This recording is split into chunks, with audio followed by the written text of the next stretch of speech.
Hey, what's up guys? Welcome back to another video by Aviation Master 100. Today, I'll be looking at the main aircraft of the Japanese Pacific Front. So the Japanese, they built a number of different aircraft throughout the war, and I'll be going over the main aircraft that they used today in this video. So the whole philosophy of Japanese airplanes, fighters mainly, is kind of being really light and maneuverable. Unlike the American fighters, which was meant for speed and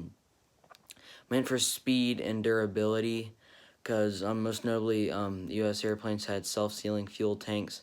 So let's get started. So the first airplane on our list is probably most of you know of as the a Japanese Zero, and this was essentially the Imperial Japanese Navy's premier fighter during World War II, and a lot of people don't really know, kind of get mixed up. Only the Navy had the Zero. Okay, only the Navy. The Ka-43, this was the Oscar. This was the Japanese Air Force's premier fighter World War II. That was kind of the carrier model of it, or except it kind of came out earlier. And then that one, and then the Oscar was the Air Force version. Next up on our list is this is the Raiden. This was that the Allied code name was the Jack, and this was a really fast fighter. This was meant kind of as an interceptor fighter to go intercept bombers attacking their homeland. And then this airplane up here is a Dyna, or Ki-46. This was a high altitude reconnaissance airplane. It's kind of, I always kind of like this one. It was kind of neat looking. It was there's an observation deck, as you can see there. Next up, we have the Pete.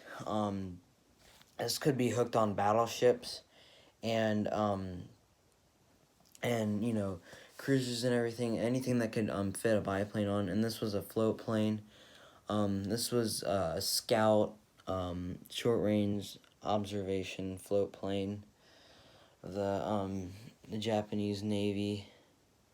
And then this one, this is the Ki-61 Hyene, but the Allied code name was the Tony. And this was a pretty fast airplane. It looks similar to the P-51 Mustang that the U.S. had, or in my opinion at least. This one is probably one of Japan's best fighters. And this one, this is a Nakajima Ki-44.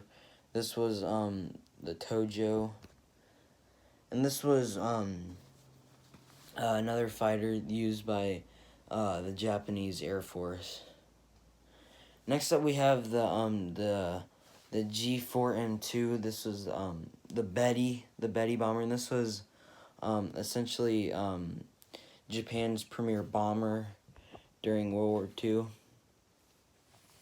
And this is the K-45. This is the Nick. This was used as a night fighter, heavy fighter, kind of in that role.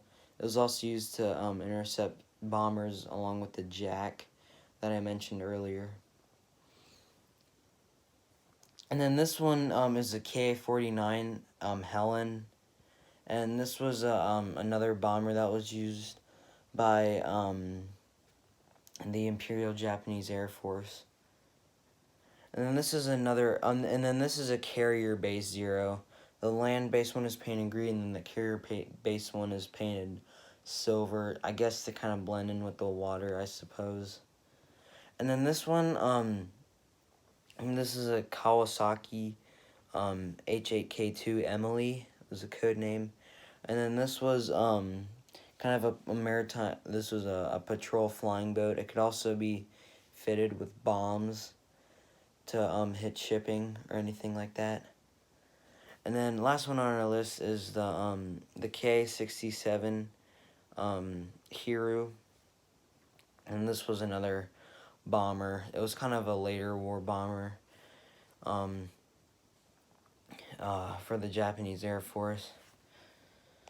So those are the main aircraft of the Japanese military arsenal. I don't really know the deal behind the blue meatball, because most of the time you just see the red meatball. I don't really understand what that is all about, but I will be doing another video soon about the Japanese experimental aircraft, and that one ought to be pretty interesting because Japanese had a lot of really crazy aircraft towards the end of the war that they got help from Germany. So thank you for watching. Be sure to subscribe, hit the notification button for all my new upcoming videos. Thank you for watching. Be sure to subscribe, share, tell all your friends, fellow history buffs, aviation enthusiasts. Thank you for watching, and I'll see you in the next video.